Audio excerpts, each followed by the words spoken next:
Representative जाएं, वहाँ हमें रिप्रेजेंट करें, हमारे मुद्दों से पूरे देश को अवगत कराएं, ताकि इस विषय पर सब क्रियान्वयन होते हुए गंभीरता पूर्वक चर्चा करते हुए हमारे राज्य के हितार्थ के लिए कुछ नीति नियम बन सके।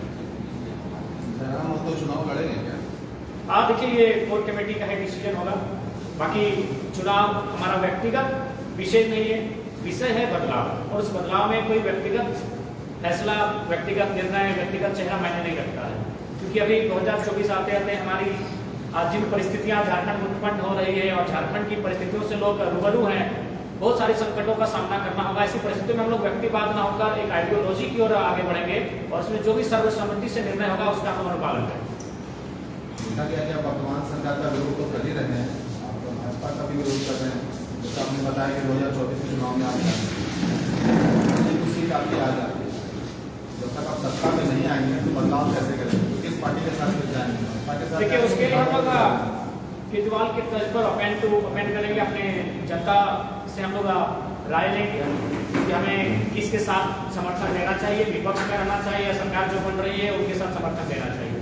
और समर्थन अगर हम लोग देंगे तो उनका झारखंड के प्रति क्या रोल रहेगा, झारखंड के प्रति वो क्या सोच रखते हैं और झारखंड के लिए क्या करेंगे, तो इन मुद्दों के साथ हम लोग समर्थन देंगे या फिर विपक्ष में बैठने की अगर संभावना ऐसी बनी, हमारे लोग अगर माध्यम से जाते हैं, ये चर्चाएं खुले मंचों पर होगी, प्रेस कॉन्फ्रेंस के माध्यम से होगी, लाइव के माध्यम से होगी, तमाम जो भी हमारे पास उपक्रम है जिनसे हम जनता से कनेक्ट हो सकते हैं, और उसके बाद हम लोग डिसीजन लेंगे।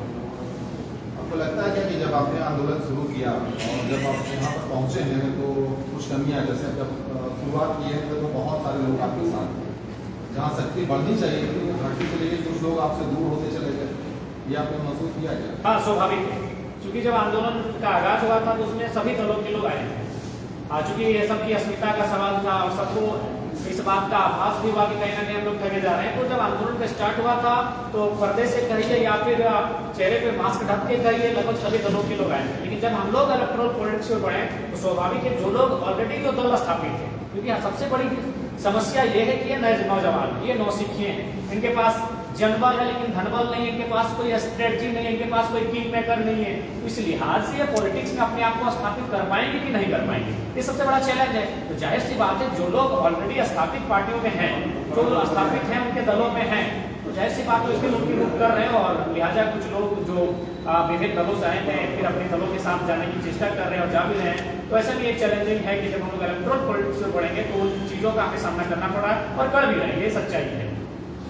एक और सवाल इसमें बड़ा इंपॉर्टेंट है, 1932 को लेकर आप तमाम बातें कहते हैं, लेकिन जब राज्य में 1932 को लेकर कोई और खड़ा होता है तो साथ में खड़े होकर नहीं होते। उदाहरण है दिल्ली के जो विधायक, दिल्ली के पूर्व विधायक अमित महतो हैं, वो लगातार घूम रहे हैं 1932 को लेकर बातें रख रहे हैं। हमने भी उनसे सवाल पूछा था उनसे कि जयराम महतो से कोई गिला शिकवा है क्या, साथ में नहीं, तो उन्होंने कहा था हालांकि कुछ भी नहीं है, जब भी बोलेंगे साथ में दिखेंगे। आप क्या कहना चाहेंगे? जी, हम लोग भी निश्चय हमारी टीम उनसे वार्ता हो रही है और लगभग जो भी 32 के मुद्दे पर मुखर होकर बातों को रखे हैं उनके साथ हम लोग हैं, और निश्चय ही हमारी विचारधारा समान है। थोड़ी सी परिस्थितियां अनुकूल हो सकती है, प्रतिकूल हो सकती है, लेकिन हमारी विचारधाराएं समान होने के कारण निश्चय भविष्य में हम लोग एक मंच पर जिस प्रकार आज बैठे हैं, हम लोग सभी वर्ग, सभी समुदाय को लेकर, सभी क्षेत्र को लेकर साथ चलने का चेष्टा की है, निश्चय सबको साथ लेकर चलने का प्रयास करेंगे। एक और आरोप आप पर लगता रहा है या फिर जो भी आंदोलन पर कि कुछ भी जातियों में सिमट कर रह गया, सारे लोग इसमें नहीं आ पाएंगे, आपने इस चीज को एहसास किया है? हाँ, बिल्कुल एहसास किया। आपका सवाल भले कड़वा है लेकिन सच्चाई है। इसका सच्चाई होने का कारण यह है कि यह आंदोलन धनबाद और बोकारो की पृष्ठभूमि से तैयार हुआ है, और आंदोलन का इतिहास रहा है कि हमेशा आंदोलन को वर्किंग क्लास ही लीड करती है। एक बिजनेस क्लास होती है, वर्किंग क्लास होती है, हम उसमें कास्ट वाइज उसको एनालाइज नहीं करेंगे। तो वर्किंग क्लास कहीं ना कहीं आंदोलन को प्रिपेयर करती है, आंदोलन को आगे आगे लीड करती है। तो कहीं ना कहीं हमारी जो कम्युनिटी है वर्किंग क्लास है, वो एक एग्रीकल्चर क्लास है, फार्मिंग क्लास है। तो लिहाजा जब उस क्षेत्र पर हमारी आबादी भी ज़्यादा है, संख्या ज़्यादा है, जाहिर सी बात है संख्या में लोग हमारे दिखेंगे। लेकिन जैसे वो आंदोलन धनबाद बोकारो से बाहर जाने लगा तो अन्य लोगों की संख्या दिखी, जैसे हजारीबाग आए तो बहुत सारी संख्या में पूरी समुदाय के लोग दिखे। हम कोडरमा क्षेत्र में देवरादा बहुत क्षेत्र मिला, वहाँ के लोग बहुत ज़्यादा संख्या में दिखे। अन्य स्वर्ण वर्ग के भी लोग दिखे, आदिवासी वर्ग के लोग भी दिखे। सिमडेगा गुमला में हाल ही फिलहाल कुछ दिन बाद में एक छोटी सी कार्यक्रम है। तो चूंकि स्टार्टिंग जिस पृष्ठभूमि से आंदोलन हुआ है वो कहीं ना कहीं महत्व बहुल क्षेत्र, कुर्मी बहुल क्षेत्र, और गढ़ सबसे खास बात है उनका लड़ाई का इतिहास ही रहा, तो लड़ने के लिए निकल चुके हैं। तो इसलिए ये भी आपकी सच्चाई है, लेकिन उस स्टेज से हम लोग बहुत जल्द बाहर आ जाएंगे, और आप जब आप हमारे साथ बैठे हुए अन्य समुदाय के लोग अपने सरनाम के साथ दिखेंगे तो आपको भी इन चीज़ों का एहसास हो जाएगा कि हम लोग छोटे बच्चे ही सही, लेकिन उन खामियों को जो आप लोग सजेस्ट कर रहे हैं उनको दूर करने के लिए हम लोग प्रतिबद्ध हैं। तो फिलहाल स्वीकार करते हैं आप इस बात को? हाँ, स्वीकार, सच्चाई को स्वीकार करने में आपत्ति नहीं चाहिए, सच्चाई से स्वीकार करना होगा।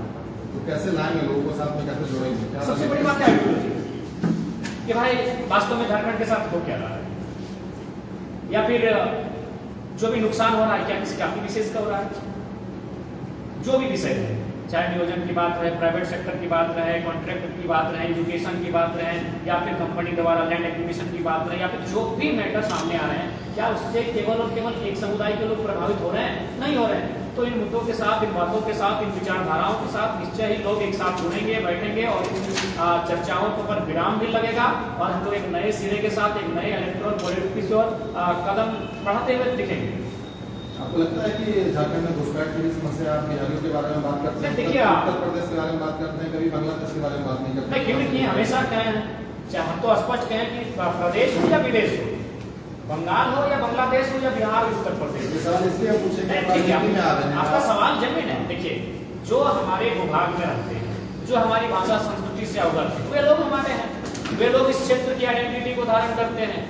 बाकी जो लोग डबल आइडेंटिटी रखते हैं वो किसी क्षेत्र के रहें, किसी राज्य से रहें, हमने तो स्पष्ट कहा किसी राज्य की डेमोग्राफी को बदलना कहीं ना कहीं एक वार क्राइम होता है। आप उस राज्य की, उस क्षेत्र की डेमोग्राफी को नहीं बदल सकते हैं। बाकी व्यवहार होना, व्यापार होना, ये अलग विषय है, आप डेमोग्राफी को नहीं बदल सकते हैं। तो डेमोग्राफी बिहार से बदली जा रही है, यूपी से बदली जा रही है, बंगाल या बांग्लादेश से, डेमोग्राफी बदले जाने का हमको कोई जरूरत नहीं। बिहारियों का वोट आपको नहीं चाहिए होगा क्या 2024 के चुनाव में? जी नहीं, बिहार के लोग भी वोट देंगे, लेकिन कौन बिहारी वोट देंगे? एक बात बताइए, जब हमारी लड़ाई है डबल, हम तो कभी बिहार या झारखंड की बात नहीं की, आज भी आपके प्रेस कॉन्फ्रेंस के माध्यम से हम सहज स्वीकार करते हैं कि संवैधानिक दृष्टिकोण से बिहार हमारा बड़ा भाई, शैक्षणिक दृष्टिकोण से हमसे बेहतर है, IAS IPS के जगह पर वो हमसे बेहतर है, आपके साहित्यिक अकादमी का जो पुरस्कार है उसके आधार पर हमसे अव्वल है, वो हमारा बड़ा भाई, हम स्वीकार करते हैं। लेकिन हम ये तर्क 1000 बार देते हैं कि जब दो भाई में मकान का बंटवारा हो या खेत का बंटवारा हो तो दोनों का अपना अपना हिस्सा मिल जाता है। तो ठीक, हम लोग झारखंड छोटा भाई है जिसको लगभग बिहार के हिस्से का 40% भूभाग मिला, अब वो विभाग हमारा रहा, उस पर हम किस फसल की खेती करेंगे, किस माह में करेंगे, कहां से जल को लेकर आएंगे, ये हमारा विषय है। लेकिन आप हमें थोप रहे हैं, आप नक्शे में हमको झारखंड दिए हैं, लेकिन क्या हमें स्वराज दिए हैं? बिल्कुल नहीं दिए। सब अधिकारी आपके, आप विधि व्यवस्था बनाने वाले आपके लोग, कार्यपालिका में आपके लोग, तमाम जो उच्च महकमा होता है जहाँ से नीति नियम इस राज्य में निर्धारण होता है, वहां तो आप लोग अभी भी मॉनिटरिंग कर रहे हैं। तो फिर इस राज्य के होने या ना होने का अर्थ क्या रहेगा? जब तक हमें स्वराज की व्यवस्था का अनुभव नहीं होगा, जब तक हमें सन ऑफ सॉइल के सिद्धांत का अनुपालन यहाँ नहीं दिखेगा, तो फिर अलग राज्य होने का मकसद नहीं दिखेगा। इसलिए बिहार से हमारा कोई वैर नहीं, वो हमारा बड़ा भाई, सहज स्वीकार करते हैं। और हम ये भी स्वीकार करते हैं, बंगाल और उड़ीसा भी हमारे 4 भाइयों में से हैं, उनको अपना अपना हिस्सा मिल चुका है, वो अपने अपने हिस्से में खुश है, अपनी अपनी भाषा संस्कृति का सृजन कर रहे हैं, उत्थान कर रहे हैं, उन्नति कर रहे हैं। तो वही अवसर हमें भी दिया जाए। जिस प्रकार उड़ीसा अपने लोगों के साथ अपनी भाषा के साथ उन्नति कर रहा है, बंगाल अपने लोगों के साथ अपनी भाषा के साथ उन्नति कर रहा है, बिहार अपने लोगों अपने रोजगार के साथ उन्नति कर रहा है, हमें झारखंड के लोगों को भी हमारी जो आइडेंटिटी है, हमारे जो विषय है, उनके साथ उन्नति करने का अवसर मिलना चाहिए। पंचायत न्यूज से आपने अधिवेशन किया, उसके बाद आज 10 से 12 दिन, लेकिन अभी तक आपने संगठन का विस्तार नहीं किया, तो क्या ये संगठन आपका सिर्फ आप ही के चेहरे से चलेगा? नहीं, संगठन का काफी विस्तार हुआ। अगर संगठन का विस्तार नहीं होता तो हजारीबाग कैसे बैठ पाते? आज अगर हम हजारीबाग में प्रेस कॉन्फ्रेंस करने के लिए बैठे हैं, हमारे बगल में संजय मेहता, संजय माथुर, रतन जी, हमारे बीच महेंद्र प्रसाद जी बैठे हैं, तो कहीं ना कहीं ये संगठन का विस्तार हुआ है, तभी इनके बीच हम आकर बैठे हैं और आप लोगों से हम प्रेस कॉन्फ्रेंस के माध्यम से बात कर पा रहे हैं। तो निश्चय ही देखिए, हर चीज पब्लिकली नहीं होती है, कुछ क्योंकि हम लोग जाहिर सी बात है, हमारे पास कोई विशेष रणनीतिकार है नहीं। हमारी अगर सारी चीजों को अगर हम पब्लिकली कर देंगे तो बाकी लोग भी वॉच कर रहे हैं, उतना तो छोटे नीतीश कुमार वॉच कर रहे हैं हमारे आंदोलन को, तो ये लोग हमें वॉच कर रहे हैं, हमें कभी भी डिस्टर्ब कर सकते हैं। इसीलिए कुछ चीजें हम लोग अंदर खाने से बहुत ही गतिमान तरीके से जारी रखें। और जितने भी जिस आंदोलन से जो पीछे से जो आपको सपोर्ट करते आए हैं, सबको आप जैसे जैसे आप आगे बढ़ते गए, वैसे वैसे आपके पीछे वाले लोगों को सबको छोड़ते गए, तो उनको कभी एकजुट करेंगे? नहीं, देखिए ऐसा नहीं है, कुछ लोग ऐसे हो सकते हैं। अब उदाहरण के लिए हमारे बीच महेंद्र दाही या संजय दाही कुछ पल के लिए नाराज है, तो हम लोगों से कहा दादा अगर कुछ भूल चूक हुई उसकी क्षमा याचना रहेगी। देखिए इंसान, हम लोग हर उस विषय का हर उस सिद्धांत का अनुपालन करते हैं जिससे कि हमारे मजबूती हो। तो जाहिर सी बात है, जब हम लोग मनुष्य हैं तो जाहिर सी बात है कुछ भूले होंगे। जैसे महाधिवेशन की बात करें तो हम लोग को उम्मीद नहीं थी कि इतनी संख्या में लोग जुटेंगे। हमारी व्यवस्था जिस प्रकार से हम लोग अरेंज किए थे नहीं हो पाई। हम उस महाधिवेशन का मुख्य वक्ता या फिर जो भी होने के बाद हमको 2 घंटा जंगल से जाकर कार्यक्रम को सुनना पड़ा। हम इसलिए जंगल में चले गए कि हमारे साथ लगभग 10% भीड़ भी चली गई ताकि उस जगह को मैनेज किया जा सके। तो ऐसी चीजें आई जिसके कारण हमारे भी कुछ साथी जाहिर सी बात है अपने अंदर की जो पीड़ा है उसको उन्होंने प्रदर्शित किया और उसको हमने भी अनुभव किया। उनसे क्षमा याचना किया। क्षमा मांगने से ना हमारी हाइट घट गई ना हमारे नाम का स्पेलिंग घटा, लेकिन वे लोग वापस हमसे जुड़ गए। कांग्रेस और सत्ता पक्ष से जुड़े हुए लोग आरोप लगा रहे हैं कि आप बीजेपी की बी टीम कैसे देखते हैं? देखिए, सबसे पहली बात तो मैं झारखंड मुक्ति मोर्चा जो कि सत्तारूढ़ दल की सबसे प्रमुख चेहरा है, प्रमुख दल है, वे ऑलरेडी बीजेपी आइसोलेशन गवर्नमेंट बना चुके हैं। तो अगर वे हम लोग कभी एस्टेब्लिश नहीं हुए, हमारे एक ऑथेंटिक मुखिया नहीं है हमारे दल से, विधायक तो दूर की बात है, हम कभी वोट इलेक्शन पॉलिटिक्स में भाग ही नहीं लिए हैं और हम पर अगर आप इस प्रकार का आरोप लगा रहे हैं तो हमें लगता है उन्हें अपने गिरबान को स्वयं ढांकना चाहिए, अपने चरित्र को स्वयं आकलन करना चाहिए कि आप जिन चीजों को हमें बता रहे हैं, जरा सी आपको मौका मिलती है, आप मौका प्रस्त बन जाते हैं और उनके साथ स्वयं सरकार बनाते हैं। और आपको आज हमारे प्रेस कॉन्फ्रेंस के माध्यम से कहना चाहेंगे, यदि माननीय मुख्यमंत्री जी के ऊपर विशेष दबाव अगर बढ़ा ईडी वगैरह का, तो 2024 में भारतीय जनता पार्टी और झारखंड मुक्ति मोर्चा संयुक्त रूप से चुनाव लड़ेगी। इस पर कोई सवाल भी नहीं। आपने चुनाव के लिए तो अनाउंसमेंट कर दिया कि चुनाव में आ रहे हैं, लेकिन इसमें कोई दो राय नहीं कि आपका चेहरा पूरे झारखंड में चमक रहा है, लेकिन आपके अलावा कोई ऐसा चेहरा दिखा नहीं जो परिचित हो। कैसे चुनाव में जाएंगे, कैसे चुनाव लड़ेंगे, इसको लेकर कभी आपने सोचा क्या? क्योंकि आपके अलावा कोई और दूसरा तीसरा चौथा चेहरा ऐसा नहीं हो जो कि नोन हो पूरे झारखंड में, जिस तरीके से आप दिख रहे हैं। जैसे संजय दावी दिख रहे हैं, मनोज दा दिख रहे हैं, देवेंद्र दा दिख रहे हैं, मोदी साहब दिख रहे हैं। इसका धीरे धीरे करके बहुत सारे लोग आएंगे सामने और उन्हें एस्टेब्लिश करना हमारा दायित्व होगा और हम लोग सभी एक टीम वर्क के तहत उनको भी स्थापित करेंगे। जाहिर सी बात है, आइडियोलॉजी की लड़ाई है, ये पर्सनैलिटी की लड़ाई नहीं है ना पर्सन की लड़ाई है। तो ये चैलेंजिंग विषय है और आप जैसे सवाल करते हैं ना, तीखे सवाल उनका हम लोग प्रयास करते हैं उनका बेहतर हो सके, इसलिए आप उम्मीद करते हैं आज की प्रेस कॉन्फ्रेंस में तमाम मीडिया बंधु आप लोग हमारी कमियों से भी हमें वाकिफ कराएं ताकि हम लोग सीख कर लें। ऐसे की जरूरत पड़ेगी चुनाव में, स्वाभाविक है, बैनर के लिए झंडे के लिए पड़ेगी। बाकी हम लोग देखिए, आप तो सार्वजनिक हम कर दिए ओमान से, सऊदी अरब से, यूएई से, मलेशिया से, ट्यूनीशिया से, मॉरिशस से, नेपाल से, काफी देशों से लगभग एवरेज 200-250 करके चंदा है। लगभग हमको लगता है 1000 लोगों ने चंदा डोनेशन किया है। तो जब चुनाव की बात आएगी तो मुझे लगता है वो 1000 लोग कहीं 10,000 का बन जाए। तो हमारा जो ताकत है कि जो लोग अब हमें वोट देंगे निश्चित हमें वोट भी देंगे और नोट भी देंगे। तो हमारी ताकत है क्राउड फंडिंग और जो क्राउड फंडिंग के आधार पर ही चुनाव लड़ने का सपना ख्वाब वाले हैं उसे हकीकत में भी तब्दील करेंगे। चुनाव लड़ने के बाद किसी के साथ मिल तो नहीं जाएंगे ना? देखिए, हम लोग विलय नहीं होंगे। अगर किसी के साथ गठबंधन होगा तो वो जनता के निर्णय, जनता की रायशुमारी, जिस प्रकार हम हर चीज ऑनलाइन आकर अपील करते हैं, एक रायशुमारी करते हैं, उनका स्टेटमेंट जानते हैं, उसके बाद ही इस प्रकार की कोई बात हम लोग कर पाएंगे। आपके आकलन के हिसाब से अभी फिलहाल अगर आपसे पूछा जाए तो कितने जगह आप चुनाव लड़ सकते हैं, कितने विधानसभा में चुनाव लड़ सकते हैं? देखिए, अगर बात करी जाए तो हमें लगता है कम से कम 14 में से 7-8 लोकसभा में चुनाव लड़ सकते हैं। विधानसभा की बात कही जाए तो छोटा नागपुर के मैक्सिमम सीटों पर हम लड़ सकते हैं, बुरहान की सीटों पर लड़ सकते हैं और रांची की सीटों पर लड़ सकते हैं। हम लोग श्रद्धा की एकाध सीटों देवघर, चतरा, जामताड़ा और गोंडा। हजारीबाग में प्रेस कॉन्फ्रेंस कर रहे तो हजारीबाग की किस सीट पर, किस विधानसभा पर आपकी नजर है? जैसी बात है, जब लोकसभा सामने है तो हम लोग की नजर लोकसभा सीट पर है। हजारीबाग लोकसभा विधानसभा में कांग्रेस सीट से लड़ेंगे। हाँ, जब लोकसभा में अगर देखिए लोकसभा में हम लोग आकलन कर लें, अगर लोकसभा में हमारा प्रदर्शन बेहतर रहता है, संतोषजनक रहता है, तो जाहिर सी बात है हम लोग उसके हिसाब से अकॉर्डिंग लोकसभा हम लोग विधानसभा में जाएंगे। कैंडिडेट का चुनाव कैसे करिएगा? मुश्किल नहीं होगा? हाँ, कैंडिडेट का चुनाव करना मुश्किल होगा, लेकिन उसके लिए आज के डेट में जब युवा इतना कुछ सेक्रीफाइस किए हैं तो निश्चय ही कोई अपनी महत्वाकांक्षा लेकर पॉलिटिक्स में नहीं आना चाहता है और राज्य की दशा और दिशा को बेहतर करने के लिए आना चाहता है। ऐसी परिस्थितियों में समस्या होंगी, लेकिन मुझे लगता है इस समस्याओं का भी निदान होगा और बेहतर जो हमारे कैंडिडेट होंगे वो अपने आप में फ्रेश होकर ट्रेडिशन होकर सामने आएंगे। कोई चेहरा बताने की स्थिति में है अभी? तो फिलहाल तो स्थिति में नहीं, लेकिन बहुत कम समय के बाद आपको कुछ चेहरे दिखेंगे जो मैंने हजारीबाग लोकसभा का प्रतिनिधित्व करने का सामर्थ्य। जयंत हजारीबाग से जयंत सिंह और उनके पिताजी बीजेपी का कब्जा रहा है हजारीबाग लोकसभा से, तो क्या आप अभी अगर बीजेपी को आप मात दे पाएंगे? बिल्कुल, चूंकि अभी तक हमारे जो वोटर्स थे उन्हें एक आइडियोलॉजी नहीं मिली, उन्हें ये नहीं मिला था कि ये लोकसभा में करेंगे क्या। अब हम उन्हें प्री प्लानिंग बताएंगे कि लोकसभा में हमारा क्या रोल रह सकता है, क्यों नहीं मानेंगे। बीजेपी अगर बात करती है अपना शहरीकरण वोट की, तो हजारीबाग के अलावा जो भी बाकी 4 विधानसभा है वो तो ग्रामीण है। मानपुर ग्रामीण है, बड़का गांव ग्रामीण है, रामगढ़ ग्रामीण है, बरी ग्रामीण है, तो हमारे पास भी बहुत बड़ा वोट बैंक है। निश्चय हम लोग माप देंगे, बस स्ट्रेटेजी होनी चाहिए और आपके पास विजन होना चाहिए कि लोकसभा आप जाएंगे तो वहां जाके क्या करेंगे। पर जाहिर सी बात है, परिवारवाद का अंत होना चाहिए, बिल्कुल होना चाहिए।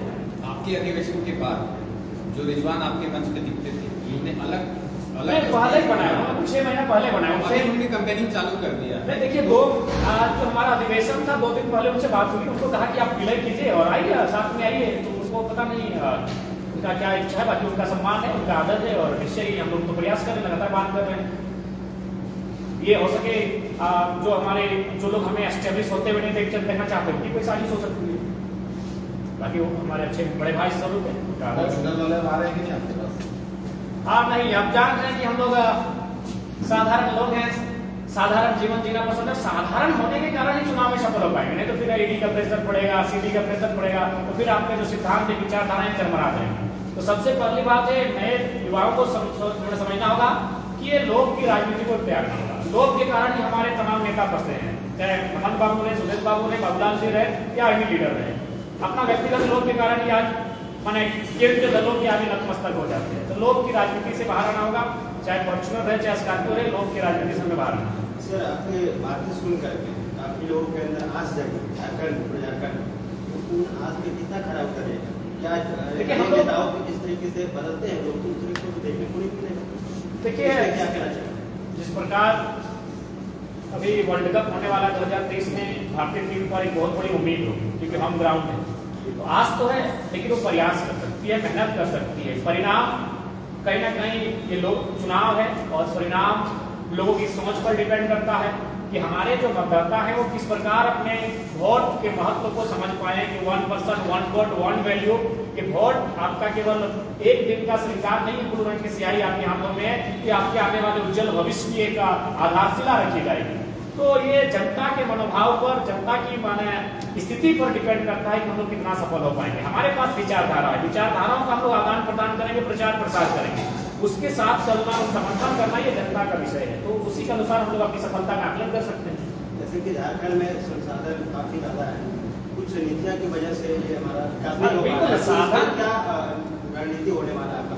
वही नीतियों के कारण हम लोग पॉलिटिक्स में आ रहे हैं कि हमारे पास साधन संसाधन की कमी नहीं, लेकिन उस पर हमारा अधिकार है। साधन की कमी नहीं, संसाधन की कमी नहीं है, लेकिन उस पर हमारा अधिकार नहीं है। यही तो हम करने जा रहे हैं कि भाई जब साधन हमारा, संसाधन हमारा, तो अधिकार हमारा आना चाहिए। बस यही तो हमारी सिंपल सा बात है। एक रिपोर्ट है, भारत की राजनीति मतलब जो चुनाव है, भारत का चुनाव वो वर्ल्ड में सबसे महंगा है।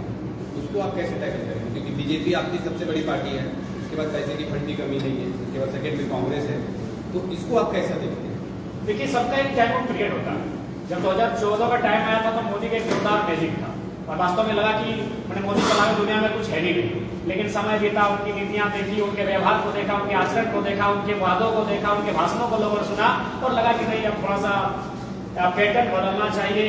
और जनता ने भी इस बात को एनालिसिस किया है कि हम लोग बिकाऊ जनता बन के वोट देते हैं, इसलिए हमारे नेता भी बिकाऊ हो जाते हैं और कॉर्पोरेट जगत के गोदी में जाकर बैठ जाते हैं। तो इस बात का जनता ने एनालिसिस किया है और मुझे लगता है 2024 के चुनाव में मैं पूरे देश की तो नहीं कहूँ, लेकिन झारखंड में बदलाव दिखेंगे, किसान आंदोलन जहाँ हुआ उन क्षेत्रों में बदलाव दिखेंगे कि अब जो भी पॉलिटिक्स मतदाता है, कहीं ना कहीं अब जो सबसे बड़ा विषय रहा है धनबल का, उस पर अंकुश लगेगा।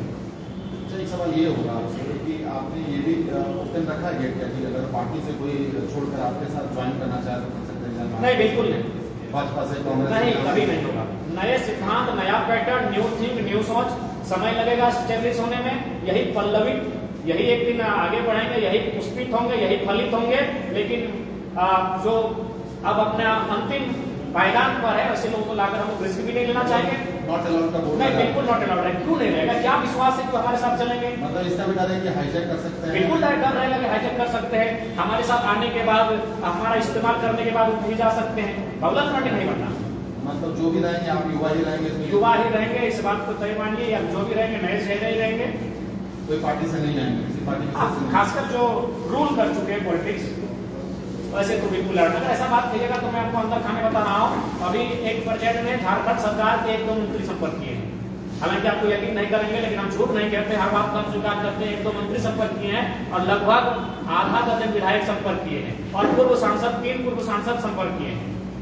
जाहिर सी बात है, भले लोग हम लोग हल्के में ले रहे हैं, लेकिन जब एक क्रांति आती है, चाहे जयप्रकाश नारायण हो या किन्हीं और की क्रांति हो, क्रांति इसी तर्ज पर आती है, कोई उम्मीद नहीं करता है और एकाएक आती है। और भले जो लोग हम हल्के में ले रहे हैं, उन्हें कहिएगा नीतीश कुमार गंभीरता पूर्वक हमें वाच कर रहे हैं। उसी का उदाहरण है कि कुछ दिन पहले आते हैं, झारखंड मुख्यमंत्री महोदय से मिलते हैं और जाके बिहार में ऑपरेट का काम करते हैं। तो ये एकाएक नहीं है, ये प्री प्लानिंग है, क्योंकि वे भली भांति जानते हैं आज की पॉलिटिक्स में नीतीश कुमार जैसे सुलझे हुए इंसान बहुत कम दिखेंगे।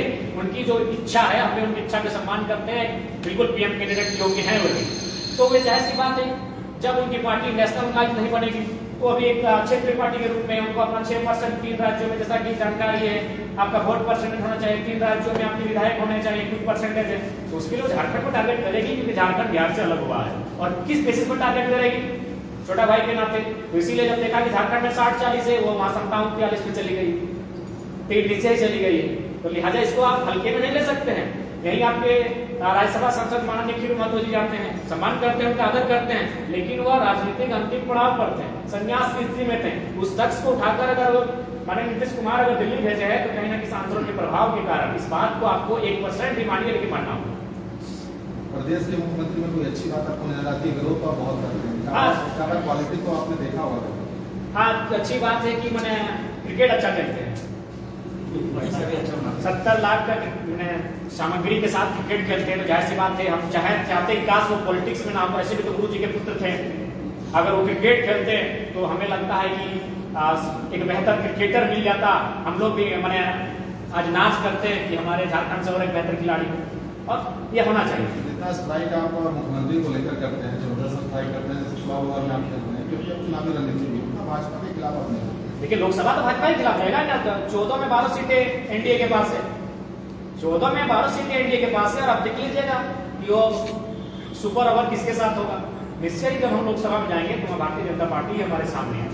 एक और बात का डर ये है कि वन मैन शो ये होकर आपके ऊपर बहुत दबाव होगा, भीड़ कैसे आएगी? जहाँ आप जाएंगे वहीं भीड़ आएगी। इस बात को पता नहीं, बहुत सारे लोग तो ये बात थोड़ा सा बुरा लगे, लेकिन जहाँ तक हम जज कर रहे हैं या फिर बहुत सारे लोग जज करते होंगे कि वन मैन शो होकर ना रह जाए, क्योंकि आपके ऊपर बहुत दबाव होगा, कैसे मैनेज करेंगे, हर जगह भीड़ कैसे जुड़ाएंगे? क्योंकि भीड़ की ही नीति पूरी रणनीति तय करती है आने वाले चुनाव को। जी बिल्कुल, हाँ बिल्कुल, बहुत ही गंभीर और चैलेंजिंग सवाल है आपका कि वन मैन शो नहीं होना चाहिए। और जाहिर सी बात, अगर ये वन मैन शो हो जाता है तो जिस प्रकार से जो लोग मैंने संस्था में काबिज है वो स्टार्टिंग करती है, हमारे पास जाकर कहीं हम जाते भी हैं तो फर्जी एफआईआर वगैरह शुरू हो चुका है। तो 2024 आते आते हमारे पास बहुत ही ऐसी परिस्थितियां सामने आएंगी जब हमें चुनाव लड़ने से रोका जाएगा, या फिर झारखंड की पॉलिटिक्स में हुआ है, बहुत सारे हमारे लीडर्स के साथ हुआ है, तो ऐसी घटनाएं घटने की संभावना हो सकती है। तो इसलिए इसके लिए हम लोग लगातार रणनीति कर रहे हैं, अंदर खाने बैठ रहे हैं कि आखिर इससे हम लोग इस ट्रेक से कैसे बाहर आए। ऐसा नहीं लगता आपको कि आपने लोकसभा चुनाव में उतर कर जल्दी कर दी? अगर आपको राज्य की बातें करनी, जब राज्य की बात करते हैं तो पहले सबसे प्रायोरिटी आपको विधानसभा देना चाहिए, आप पहले ही लोकसभा देते। देखिए, सबसे पहली बात है, राज्य की बातें राज्यसभा और लोकसभा में भी होती है, क्योंकि आज हमारा जो विधेयक वापस हुआ और राज्यपाल महोदय के सम्मुख जाकर वापस हुआ है, और राज्यपाल कहीं ना कहीं सेंट्रल बॉडी है और सेंट्रल में एनडीए गवर्नमेंट है, तो हमारी विधि व्यवस्था या हमारे राज्य की जो स्थिति है उसे असंतुलन करने में कहीं ना कहीं केंद्र का रोल है। इसीलिए केंद्र के सामने भी जाकर हमें बहस करना होगा, उनसे भी आंख से आंख मिलाकर हमें इस बात का सवाल करना होगा कि हम आपको 40% खनिज संपदा देते हैं, बदले में आप आज 9 सालों में माननीय प्रधानमंत्री एक दिन की कैबिनेट दिखाइए जिसमें आप सिर्फ झारखंड पे चर्चा की है। उनसे भी आंख से आंख मिलाना होगा। अब हम केवल केंद्र और माननीय मुख्यमंत्री का हाथ क्यों लेंगे? हम देश के प्रधानमंत्री से सवाल करेंगे कि यही विभाग आपको 40% खनिज संपदा देता है, जिसमें कोयला, अभ्रक, यूरेनियम, थोरियम इत्यादि है, तो आप एक दिन की कैबिनेट बताइए जब आपने सिर्फ और सिर्फ झारखंड पर डिस्कस किया। तो क्यों नहीं किया है, इसका सवाल तो सदन में ही होगा, क्योंकि यहाँ के माध्यम से सड़क से तो होगा नहीं, यहाँ से हम प्रधानमंत्री तक पहुंचेंगे नहीं। इसीलिए सदन में जाकर प्रधानमंत्री जो भी रहे, ऐसा नहीं है, पंडित जवाहरलाल नेहरू से लेकर नरेंद्र मोदी तक झारखंड ने सब कुछ दिया। जब पंडित जवाहरलाल नेहरू पहली बार झारखंड की सीमा पर कदम रखे थे सिंदरी में, उन्होंने कहा कि ये जो आधुनिक कल कारखाने हैं ये आधुनिक मंदिर, आज हमने धड़ाधड़ जमीनों को दे दिया, इस उम्मीद से दिया कि कुछ विकास होगा, हमारे लोग को रोजी रोजगार मिलेगा। लेकिन आज उन कल कारखाना में आज भी स्थापित है, हमारे लोग एक चपरासी बनने के योग्य नहीं है, एक नौकर बनने के योग्य नहीं है, तो सवाल केंद्र से भी होना चाहिए। इसलिए हम लोग केंद्र जाने की तैयारी कर रहे हैं। अगर हम लोग पहुंच पाते हैं तो यकीन मानिए झारखंड की पॉलिटिक्स में ये चैलेंजिंग समय होगा कि कोई एक साधारण सा युवा वहां आंख से आंख मिलाकर अपने राज्य के हितार्थ के लिए सवाल करेगा। आज 14 सांसद हमारे गए, बताइए किसने गंभीरतापूर्वक किसी सवाल को रखा होगा? अगर एक भी सवाल है हमारे सांसदों के द्वारा जो गंभीर सवाल हो, जो रिस्की सवाल हो, जो जनमानस का सवाल हो, मुझे बहुत कम दिखाई देता है। इसके लिए चैलेंजिंग होना स्वयं को पड़ेगा। इसलिए हमारा मानना है वहां भी जाके हमें आंख मिलाना।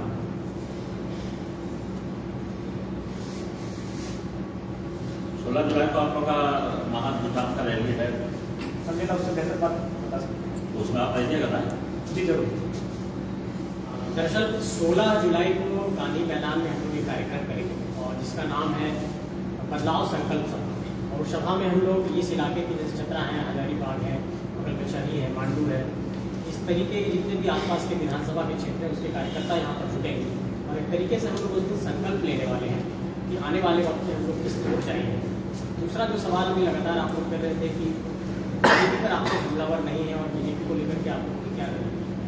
देखिए 4 ऐसे मुद्दे हैं झारखंड के भीतर जिस पर अभी सबसे ज़्यादा डिस्कशन करने की जरूरत है। जैसे एक स्थानीय नीति और नियोजन नीति की तो हम लोग बात कर रहे हैं। एक तीसरा बड़ा मुद्दा था जिसमें ओबीसी रिजर्वेशन का मसला था, जो आपने विधेयक को वापस कर दिया राज्यपाल ने, और एक बड़ा मसला था सरना धर्म को। इन चारों मसलों पर मैं आपको बारी बारी से ये बताना चाहूँगा। देखिए इस पर झारखंड में क्या हुआ। जब स्थानीय नीति की बात आई कि डोमिसाइल पॉलिसी यहाँ परिभाषित नहीं हो पाई, नियोजन नीति में 60-40 को लेकर के विवाद हुआ, सरना धर्म कोड का विधेयक सेंट्रल के पास गया, वहाँ पर उस पर कोई चर्चा परिचर्चा नहीं हो पाई। जब 9 शेड्यूल में शामिल करने की बात आई तो उस पर भी कोई चर्चा परिचर्चा नहीं हुई। तो इस तरीके से आप गौर करेंगे कि ओबीसी का रिजर्वेशन भी यहाँ के राज्यपाल ने वापस कर दिया। तो झारखंड में जब बीजेपी की भूमिका पर बात करते हैं तो भारतीय जनता पार्टी की भूमिका क्या है, अगर राज्यपाल यहाँ पर राष्ट्रपति के प्रतिनिधि के तौर पर हैं तो उनकी भूमिका क्या है। तो आप गौर करेंगे कि उन्होंने तमाम वैसे विधेयक जो झारखंडी हित में थे, झारखंड के लोगों के हित में थे, उस पर एक तरीके से वैसा कोई कदम नहीं उठाएगा जिसमें झारखंडियों का हित नहीं हो। तो ऐसे में एक सवाल उठता है कि जो लगातार यहाँ की सरकार है और जो सेंट्रल गवर्नमेंट है वो दोनों सामूहिक तौर पर झारखंडियों के हित को मार रही है। ऐसे में इस राज्य के भीतर एक ऐसा तीसरा विकल्प चाहिए जो इसको लेकर के मुखर हो सके। और इसी मुखरता को आवाज देने के लिए 16 जुलाई को गांधी मैदान में हम लोग बदलाव संकल्प सभा करेंगे। इसमें जयराम जी भी रहेंगे और राजेश रतन जी रहेंगे, गोविंद राज जी रहेंगे, महेंद्र महतो रहेंगे, संजय महतो रहेंगे और ऐसे तमाम लोग रहेंगे और सारे लोग मिलकर के हम लोग उस सभा को अंजाम देने वाले हैं। मूल एजेंडा क्या होगा उस 16 जुलाई का? दरअसल देखिए इस स्टेट के भीतर पॉलिटिकल लीडरशिप नहीं जन्म पा रहा है। जब हम लोग स्टेट की बात करते हैं, झारखंड के 14 लोकसभा में स्थानीय प्रतिनिधित्व की बात करते हैं, ठीक हमारे सामने चतरा का लोकसभा है, वहाँ के सांसद बिहार से हैं, यहाँ के सांसद भी बिहार से हैं, धनबाद के सांसद भी बिहार से हैं, गोड्डा के सांसद भी बिहार से हैं, धनबाद के सांसद शायद यूपी से हैं। तो ऐसे आप गौर करेंगे कि बगल में पलामू के भी जो सांसद हैं वो बक्सर से। तो झारखंड की ऐसी सीटें जहाँ पर जनरल सीटें हैं और यहाँ के स्थानीय लोगों को बनना चाहिए था, इन सीटों पर कब्जा हो गया। तो अगर जब तक हम लोग अगर दखल की बात कर रहे हैं, पॉलिटिकल लीडरशिप में हम लोग ये कह रहे हैं कि हम लोग दखल देंगे, तो नेतृत्व का कौशल भी हम लोगों को उभारना होगा।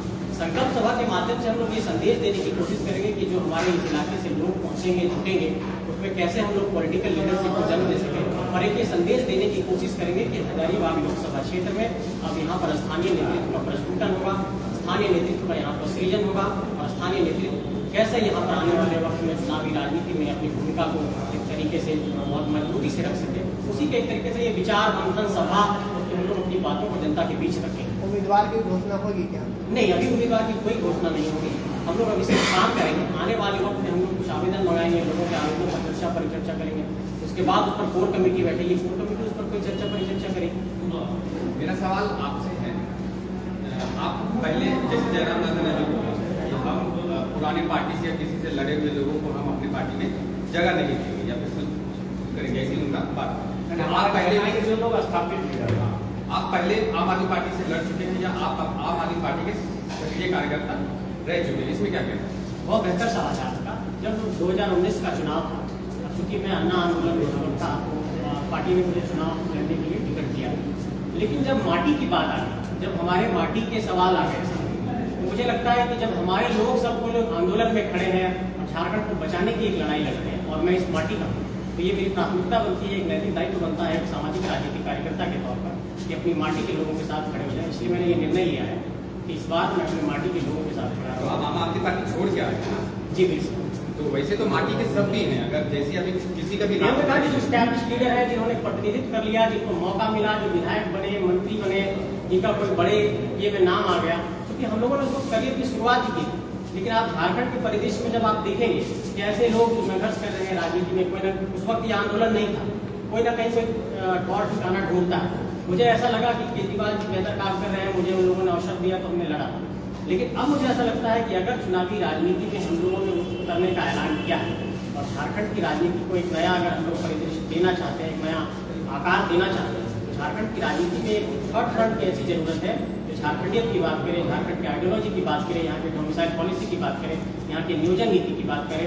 तो इन सवालों पर जो मुखरता अभी तक ये आंदोलन के माध्यम से दिखाई पड़ रहा है, वो मुखरता कहीं और नहीं दिखाई पड़ रहा है। सब कोई बैलेंस बात करते हैं तरीके से, या फिर कहिए कि झारखंडी भावनाओं को एक तरीके से छलने का काम करते हैं। तो ऐसे में जब झारखंडी भावनाओं पर कोई विचार और विमर्श यहाँ पर बहुत प्रमुखता से कोई नहीं कर रहा है, और अगर हमारे कोई भाई सामने आकर के निकल, तो ये मेरा दायित्व बनता है कि ऐसे वक्त में हम लोग सब साथ खड़े हो जाएं और इस ताकत को, इस फ्रंट को और मजबूत करें। और झारखंड के 81 विधानसभा, 14 लोकसभा, झारखंड के 24 जिले, 5 प्रमंडल, 264 प्रखंड, इन सभी जगहों पर हम लोग अपने संगठन को मजबूत करें। झारखंड के 4345 पंचायतों में हम लोग संगठन को मजबूत करें।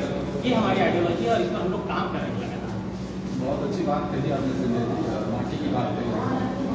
कहीं ना कहीं आपने आम आदमी पार्टी को थोड़ा सा हल्का कर दिया होगा कि आप माटी की जाए, तो फिर पंजाब में उन्होंने जब चुनाव जीत लिया फिर क्या कहें? देखिए, दरअसल बात क्या है कि जब भी कोई पार्टियां चुनाव लड़ती हैं तो अपने पूरे स्ट्रैटेजी के साथ, रणनीति के साथ, स्टेट के अकॉर्डिंग वो चुनाव लड़ती है। झारखंड के संदर्भ में आप गौर करेंगे कि वो बहुत ज़्यादा एक्टिव नहीं है, और अभी अध्यादेश का ऑर्डिनेंस पर उन्होंने सरकार से समर्थन नहीं किया। एक तरीके से आप गौर करेंगे कि उन्होंने हेमंत सोरेन से आकर के उनका समर्थन नहीं किया, तो ये पार्टी यहाँ बहुत ज़्यादा कुछ वैसे एक्टिव दिखाई नहीं पड़ती है। अगर आ गई तो क्या करेंगे आप? नहीं, मैं अपनी माटी के साथ हूँ। इस पार्टी के साथ नहीं, अपनी माटी के साथ। नहीं, तो आपको जैसे कि अगर आप अरविंद केजरीवाल के बारे में आपने बोला, अरविंद केजरीवाल ने जो काम दिल्ली में किया है, जो पंजाब में कर रहे हैं, देश पूरा देश देख रहा है, लेकिन आपको उनको छोड़ के आप माटी के लिए इनके साथ आ गए। लेकिन ये नौसिखे बोलेंगे, अभी इनके पास कोई एक्सपीरियंस नहीं है, कुछ भी नहीं है, तो ऐसा नहीं लगता? ऐसा अगर लोग बोलेंगे कि आप राजनीति करके आए हैं और इनकी पार्टी में आप हावी हो जाए। देखिए, सबसे पहली बात ये बात समझिए, ये बहुत अच्छा सवाल है।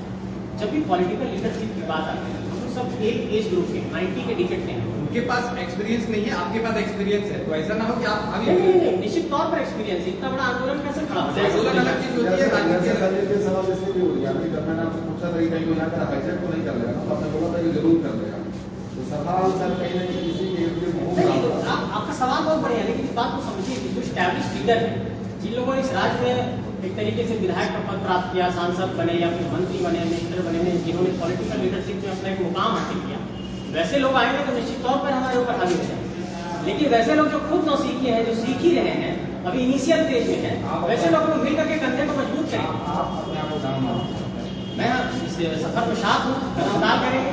क्या मानते हैं? उससे ज़्यादा अनुभव है आपका? नहीं, जिसको जयराम बाबू का अनुभव है। क्योंकि आप चुनाव लड़ चुके हैं। चुनाव लड़ना अलग चीज है, प्रोटेस्ट करना अलग चीज है, एक आंदोलन को खड़ा करना अलग चीज है। आंदोलन का नेतृत्व करना अपने आप में मामूली बात नहीं होती, और इस बात को आपको स्वीकार करना होगा कि जयराम महतो जी ने झारखंड के भीतर झारखंडियत की आवाज को एक तरीके से नया मुकाम दिया है। और शायद यही कारण है कि इतने कम संसाधन में, इतने बहुत ज़्यादा चुनौतियों के बाद भी इन्होंने झारखंड में एक ऐसा आंदोलन खड़ा किया जो पिछले